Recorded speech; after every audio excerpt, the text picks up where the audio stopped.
വളരെ എളുപ്പത്തിൽ വീട്ടിലുള്ള സാധനങ്ങൾ കൊണ്ട് പെട്ടെന്ന് വെക്കാൻ പറ്റുന്ന വളരെ ഈസി ആയിട്ടുള്ളൊരു ചിക്കൻ കറി റെസിപ്പി കണ്ടാലോ? ഞാൻ കുക്കിംഗ് പഠിച്ച് തുടങ്ങിയപ്പോൾ ഉണ്ടാക്കിക്കൊണ്ടിരുന്ന റെസിപ്പിയാണ്.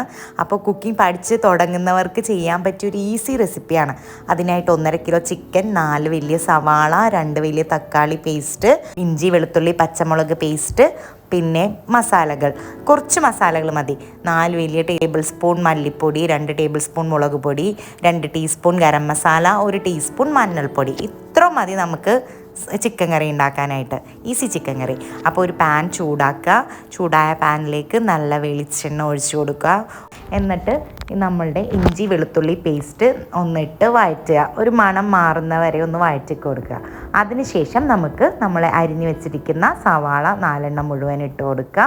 സവാള ഇട്ട് കൊടുത്തതിന് ശേഷം ഇഞ്ചി വെളുത്തുള്ളി പച്ചമുളക് ഈ സവാളയും കൂട്ട് നന്നായിട്ട് ഇളക്കി നന്നായി യോജിപ്പിച്ച് നമുക്കൊരു സവാളയുടെ കളറൊക്കെ ഒന്ന് നന്നായി മാറി വരണ വരെ ഇളക്കി കൊടുക്കണം. ഒരു 10 മിനിറ്റോളം നമുക്ക് ഇളക്കി കൊടുത്താൽ മതിയാവും. അപ്പോൾ അതിൻ്റെ ഇടയിൽ നമുക്ക് ആവശ്യമുള്ള ഉപ്പിട്ട് കൊടുക്കാം. എന്നിട്ട് കറിവേപ്പില ഇട്ട് കൊടുക്കാം. എന്നിട്ട് വീണ്ടും ഇതുപോലെ നന്നായി ഇളക്കി യോജിപ്പിക്കുക. നമ്മളിവിടെ കറിവേപ്പില മാത്രമാണ് ഇടുന്നത്. മല്ലിയില പുതിന അങ്ങനത്തെ ഇലകളൊന്നും ഇടുന്നില്ല.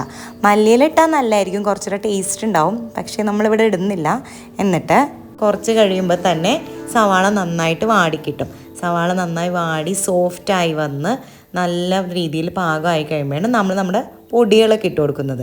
നമ്മൾ മല്ലിപ്പൊടി, മുളക് പൊടി, മഞ്ഞൾപ്പൊടി, ഗരം മസാല, ഉപ്പ് എന്നീ പൊടികൾ മാത്രമാണ് ഉപയോഗിക്കുന്നത്. വേറെ പൊടികളൊന്നും ഇടുന്നില്ല. ഉപ്പ് നമ്മൾ നേരത്തെ ഇട്ട് കൊടുത്തു. ഇനി ബാക്കിയുള്ള പൊടികൾ ഇട്ട് കൊടുത്തു. എന്നിട്ട് പൊടികളൊന്ന് ചൂടായി വരുന്ന സമയം വരെ ഒന്ന് ഇളക്കി കൊടുക്കുക. അതിനുശേഷം പൊടികൾ ചൂടായി വരുമ്പോൾ നമുക്ക് തക്കാളി, വടിച്ച് വെച്ചിരിക്കുന്ന തക്കാളി ഇട്ട് കൊടുത്ത് നന്നായിട്ട് ഇളക്കുക. ഈ തക്കാളിയും ഒന്ന് ചൂടായി വന്നതിന് ശേഷം നമുക്ക് കുറച്ച് വെള്ളം ഒന്ന് ചൂടാക്കിയിട്ട് ഇതിലേക്ക് ഒഴിച്ചു കൊടുക്കാം. സാധാ പച്ചവെള്ളം നേരിട്ട് ഒഴിക്കാതെ ചൂടുവെള്ളം ഒഴിക്കുന്നത് നല്ലതായിരിക്കും. വെള്ളം ഒഴിച്ചു കൊടുത്തതിന് ശേഷം നമുക്ക് ഉപ്പൊക്കെ പാകമാണെന്ന് നോക്കാം കേട്ടോ. വെള്ളം ഒഴിച്ചു കൊടുത്തതിന് ശേഷം നമ്മുടെ കഴുകി വൃത്തിയാക്കി വെച്ചിരിക്കുന്ന ചിക്കൻ ഇട്ട് കൊടുക്കുക. നന്നായി ഇളക്കി യോജിപ്പിക്കുക. ഇളക്കി യോജിപ്പിച്ചതിന് ശേഷം നമുക്കിപ്പോൾ ചിക്കൻ വേകാനുള്ള വെള്ളം ഇല്ലെങ്കിൽ കുറച്ചുകൂടെ വെള്ളം ഈ ഘട്ടത്തിൽ നമുക്ക് ഒഴിച്ചു കൊടുക്കാം. എന്നിട്ട് നന്നായി വീണ്ടും ഇളക്കി യോജിപ്പിച്ചിട്ട് നമുക്ക് അടച്ച് വെച്ച് വേവിക്കാം. അടച്ച് വെച്ച് ഹൈ ഫ്ലെയിമിൽ കുറച്ച് നേരം വേവിച്ചതിന് ശേഷം ഒരു 15-20 മിനിറ്റ് വേവിച്ചതിന് ശേഷം നമുക്ക് ലോ ഫ്ലെയിമിൽ കുറച്ച് നേരം ഇതുപോലെ 20 മിനിറ്റ് ഒന്ന് വേവിച്ചെടുക്കാം.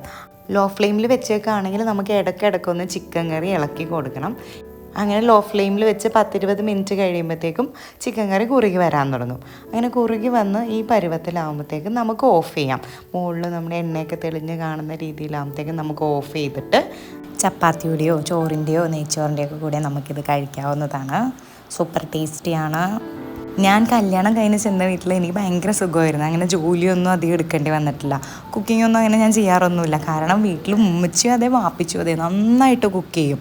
അവർ നെയ്ച്ചോറാവട്ടെ, പെരുമ്പാവൂർ ബീഫ് കറി ആവട്ടെ, പരിപ്പ് കറി ആവട്ടെ എല്ലാം അടിപൊളിയായിട്ട് വെക്കും. ആപ്പിച്ചി കപ്പ ഇറച്ചിയൊക്കെ സൂപ്പറായിട്ട് വെക്കും. മജ്ബൂസ്, കപ്സ, അങ്ങനെ അറബിക് ഡിഷസ് നന്നായിട്ട് വെക്കും ആപ്പിച്ചി. ഉമ്മച്ചി നാടൻ ഫുഡുകളും എല്ലാം അറബിക് ഫുഡുകളും എല്ലാം വെക്കും. പിന്നെ ഞങ്ങൾ സദ്യ ഒരുക്കും. ഉമ്മച്ചി എല്ലാ കറികളും ഉണ്ടാക്കി സദ്യ ഒരുക്കി തരും. മീൻകറി അതിലേ ടേസ്റ്റാണ്. നല്ല പുളിയൊക്കെ ഇട്ട് നല്ല തേങ്ങാപ്പാൽ പിഴിഞ്ഞെടുത്താണ് മീൻകറിയൊക്കെ വയ്ക്കണം.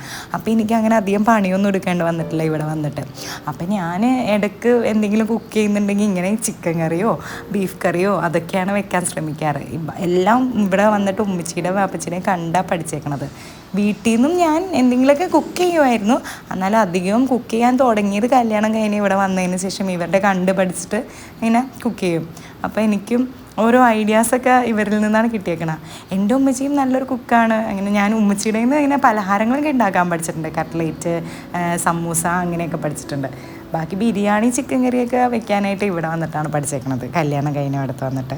അപ്പോൾ വീഡിയോ എല്ലാവർക്കും ഇഷ്ടപ്പെട്ടു എന്ന് വിചാരിക്കുന്നു. സബ്സ്ക്രൈബ് ചെയ്യാത്തവരുണ്ടെങ്കിൽ സബ്സ്ക്രൈബ് ചെയ്യുക. Okay, by.